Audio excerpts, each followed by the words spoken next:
अच्छे पैसे पत्ते को तोड़ा तो मंत्र दिया, गूठी को तोड़ा तो मंत्र दिया, और बेलपत्र के पत्ते को जब तोड़ा जाता है, मंत्र पत्ते को तोड़ने से पहले मंत्र प्रदान किया जाता है, और जब तोड़ा जाता है तो कहा जाता है, हे माँ पार्वती, हे माँ गोरा, चलो तुम्हें शिवजी ने बुलाया है मेरे कल्याण के लिए। माँ आपको शंकर जी ने याद किया है, मेरे ऊपर बहुत दुख है माँ, कल्याण करिए, चलिए मेरे दुख को समाप्त करिए, निमंत्रण दो।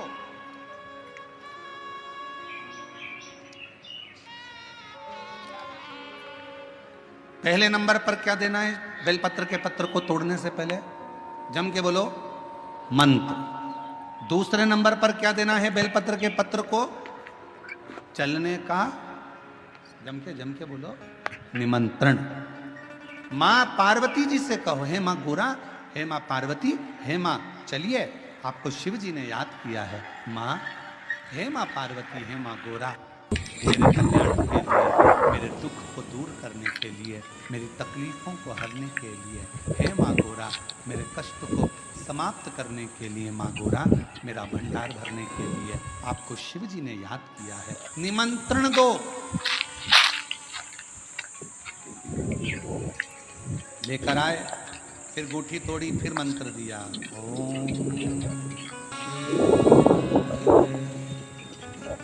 अब गुरुजी ने पूछा कि तुमने मंत्र दिया? नहीं।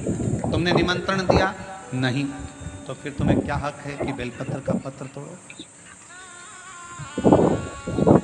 महापुराण की कथा तो कितनी बड़ी बात कहती है, बेलपत्र के पत्र को सीधे पेड़ में से तोड़ कर लेकर आना चाहिए। बेलपत्र की डंडी, कई माताओं की, कई भाइयों की आदत थी, बड़ी सी डंडी होती है, उसको वहां से काट लिया, तोड़ लिया, पूरी की पूरी डंडी तोड़ कर लिया है, फिर घर पर आकर उसमें से पत्तियां तोड़ ली, जो डंडी थी उसको पटक दिया। ना ना, ये गलत। वृक्ष से पत्तों को निमंत्रण देकर फिर तोड़ा जाता, और फिर लेकर आकर दूठी तोड़ते समय भी शिव मंत्र को मंत्र, फिर निमंत्रण, फिर दूठी तोड़ते समय फिर मंत्र।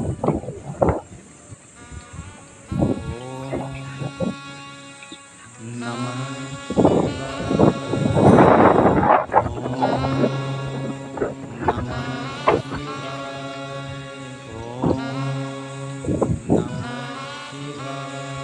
मंत्र के बाद निमंत्रण दो। माँ, हे माँ गौरा, साथ में बोलो, हे माँ गोरा, हे माँ पार्वती, चलिए आपको देवाधिदेव महादेव बुला रहे हैं मेरे दुख को काटने के लिए, कष्ट को मिटाने के लिए, तकलीफों को मिटाने के लिए। माँ आपको शिव ने याद किया है।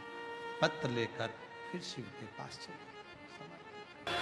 जब हम शिव जी को चढ़ाते हैं तो शंकर भगवान को चढ़ाते समय इस बेलपत्र की जो डंडी होती है, जब हम भगवान देवाधिदेव महादेव को समर्पित करते हैं तो डंडी का भाग आपकी विपरीत दिशा में होता है। जब हम कोई कामना ना करते हुए बेलपत्र को समर्पित करते हैं तो डंडी का भाग विपरीत होता है। पर जब हमारी कोई कामना होती है, हम कुछ भगवान से अगर लेना चाहते हैं, मांगना चाहते हैं, भगवान से हम कुछ कहना चाहते हैं, तो ये बेलपत्री की डंडी का मुख अशोक सुंदरी की ओर हो जाता है। कहां कर देते हैं फिर इस डंडी को? जम के बोलो जरा। मतलब ये शिवलिंग से जहां जल धारा, जल बह रहा है, फिर जब हम शंकर के शिवलिंग पर बेलपत्र चढ़ाते हैं तो डंडी का मुख अशोक सुंदरी की ओर कर देते हैं। जब हमारी कोई कामना होती है तब, और जब कामना नहीं होती, हम केवल भाव से, दिल से भगवान शंकर को अपना बनाने के लिए भक्ति के बल पर हम शिव को रिझा रहे हैं, तो बेलपत्री का जो डंडी का भाग है वो आपके विपरीत दिशा में। अब ध्यान देना जरा। तीसरा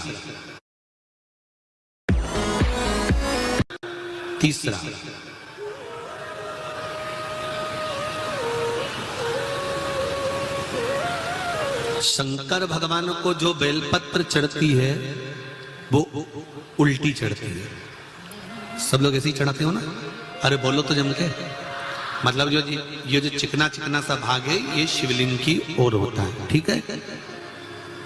पर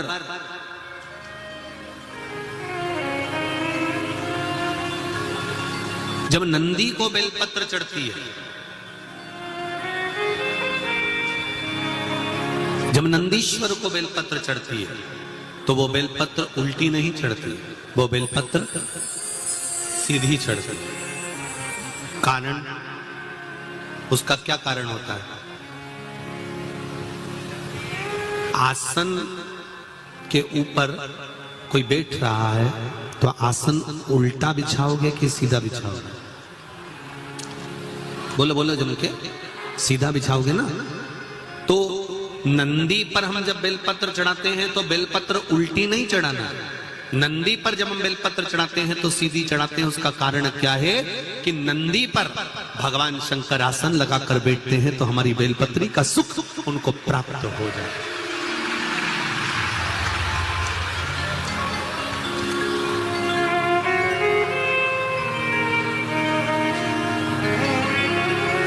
हमारी बेलपत्री का सुख भगवान शंकर जब उस पर विराजमान हो, आसन लगाए, उस पर बैठे तो उसका फल हमको प्राप्त, उसका फल हमको मिले। 20 साल, 7 साल, 21 साल संतान नहीं हुई, आपने डॉक्टर को दिखा लिया, जगह जगह जाकर होया है। अब एक काम करो, सफेद आंकड़े की जड़ तो मुरुका जी का नाम लेकर 21 बार शिव जी के मंदिर में शंकर जी पे से घुमाकर कमर में उसी मंदिर में शंकर भगवान का शिवलिंग देखकर बांधो, रजस्वला धर्म के साथ में, और उसको कहकर बांधो, सारे डॉक्टरों के पास होकर आ गई हूं, तू ही बचा था। मैंने सारे सहारे छोड़ दिए, बस तेरा सहारा सब छोड़ दिए, अब कुछ नहीं बचा, अब केवल तू बचा है। और मेरा विश्वास कहता है कि तू जब सारी दुनिया का सुख दे सकता है, लक्ष्मी जी की गोद में गणेश दे सकता है, तो क्या मेरी गोदी नहीं भर सकता है? मेरा विश्वास कहता है कि तू ही देगा और तेरे दरबार से ही मिलेगा और कहीं नहीं, कहीं नहीं।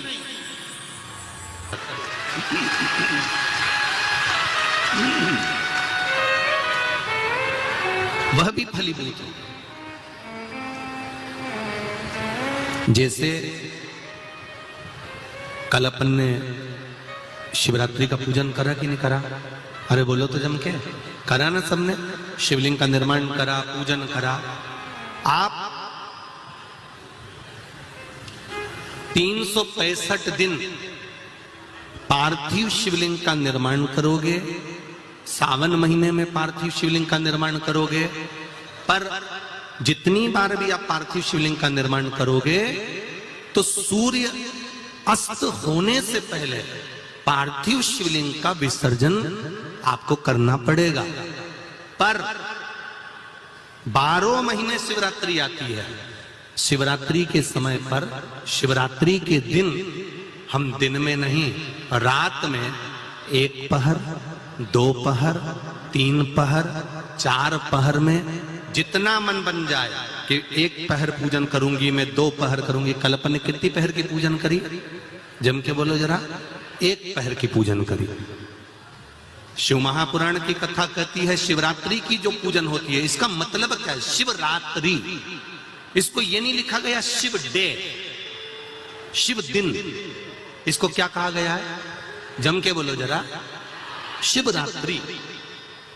शिव महापुराण की विद्येश्वर संहिता में कुमार खंड के अंतर्गत स्कंद पुराण में जो वर्णन आता है कि 12 महीने शिवरात्रि आती है, जो रोज पूजन करने वाले हैं, रोज पार्थिव शिवलिंग का निर्माण करने वाले हैं, रोज सावन के महीने में शिवलिंग का निर्माण करते हैं, हजारों शिवलिंग बनाते हैं, तुम लाखों शिवलिंग का निर्माण कर लो, पर सावन के महीने में या 365 दिन शिवलिंग बनाओगे तो वो शिवलिंग तुम्हें सूर्य अस्त के पहले विसर्जन करना पड़ेगा। पर शिवरात्रि के दिन जो तुम शिवलिंग का पूजन कर रहे हो वो रात्रि में अगर करते हो तो एक पहर का करते हो तो एक पहर की पूजन करने के बाद विसर्जन कर दो, 2 पहर का करते हो तो 2 पहर की पूजन करने के बाद विसर्जन कर दो, 3 पहर का करते हो 3 विसर्जन कर दो, 4 पहर का करते हो तो 4 पहर का करने के बाद विसर्जन कर दो।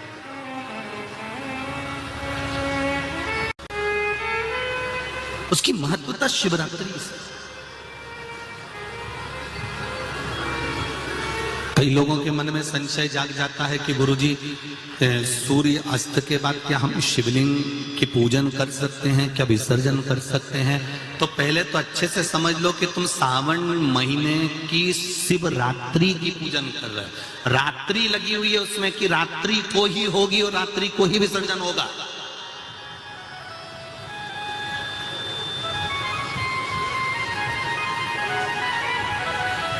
और जो नी पढ़ा लिखा हो तो गीता प्रेस गोरखपुर की जो पंडित प्रदीप मिश्रा जी पोथी पढ़ते हैं उसको लिया,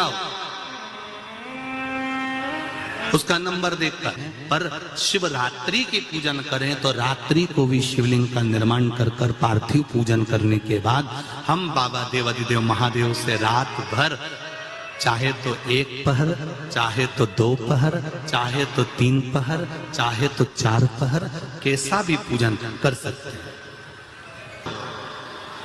और तो भी मंजिल तक, लक्ष्य तक नहीं पहुंचे हो तो देव ऋषि नारद ने कहा कहीं अगर शिव महापुराण की कथा श्रवण करने को मिल जाए तो दिल लगाकर, हृदय लगाकर 7 दिन, 9 दिन, 11 दिन, जितने दिन की शिव महापुराण की कथा मिले उसको निश्चित समय पर एक आसन पर बैठकर उसको श्रवण कर एक बेलपत्र शंकर भगवान को समर्पित कर देने से भी मंजिल तक पहुंच सकते है।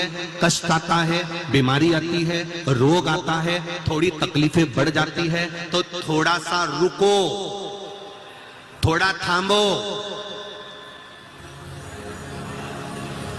यही समझ लो कि मंजिल तक पहुंचना है और थोड़ा कष्ट आ गया है तो परमात्मा के यहां की लाल बत्ती खड़ी हो गई है, थोड़ी देर रुक लो। शिव नाम के मंत्र का जाप करना है तो पहले उनको पंचाक्षर से चालू करना पड़ेगा। और अगर पुरुष भगवान शिव के मंत्र का जाप कर रहा है तो उसको षडाक्षर से चालू करना पड़ेगा। समझ लेना जरा अच्छे से एक बार हो, जिससे हमारे से कोई गलती ना हो जीवन में। पंचाक्षर मंत्र सब बोलो जरा एक बार। नमः शिवाय, जम के बोलो,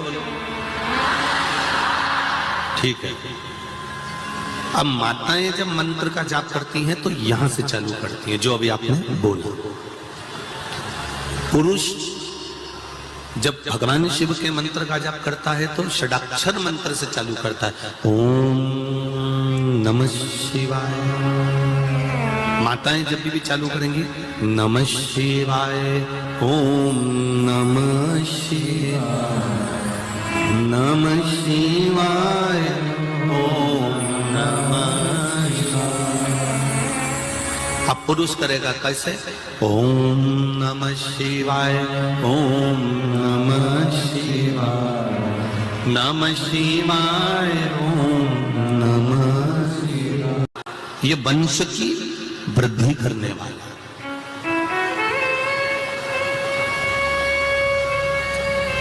एक और बात अच्छे से समझ लो, किसी का अचानक एक्सीडेंट हो गया,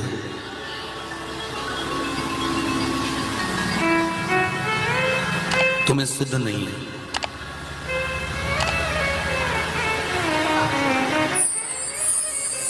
तुम्हें भान नहीं है, स्मरण नहीं है,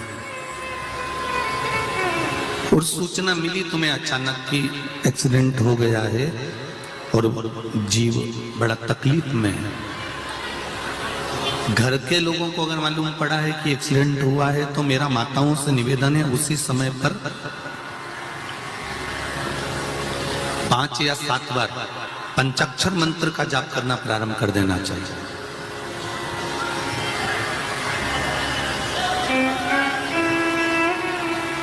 घर के उस चौखट पर जहां अपने पूर्वजों का स्थान है, जहां अपने पितरों का स्थान है, जहां अपने देवताओं का स्थान है, जहां अपने कुल देवी देवता का स्थान है, उस चौखट की ओर स्मरण कर कर शंकर के पंचाक्षर मंत्र का जाप कर लिया।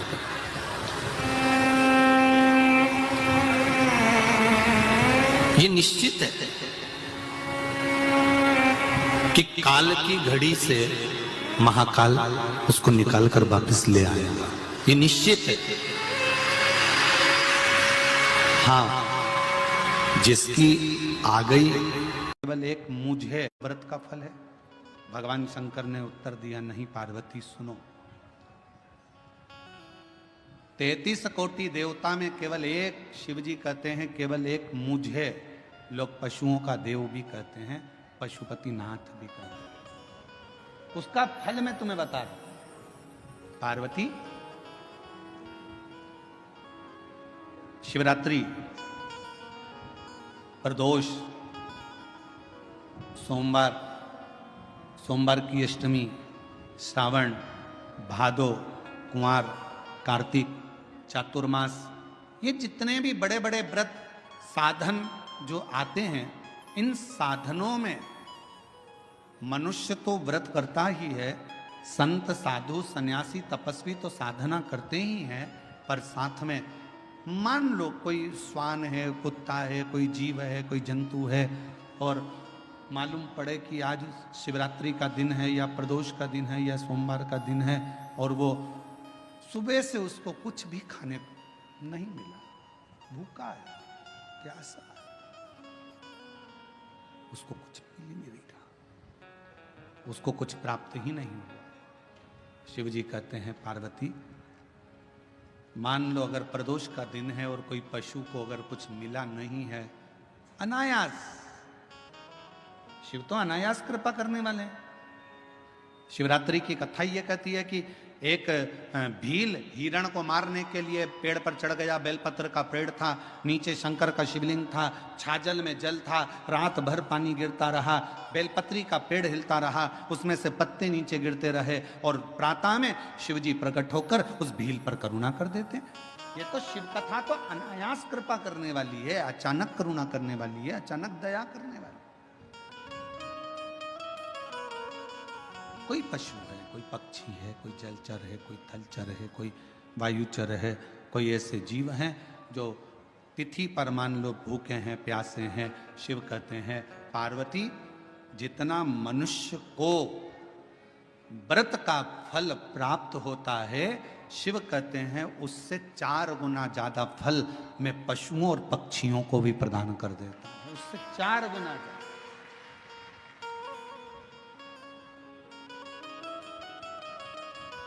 उसको पशुपति नाथ कहते हैं। चतुर्मास का समय था,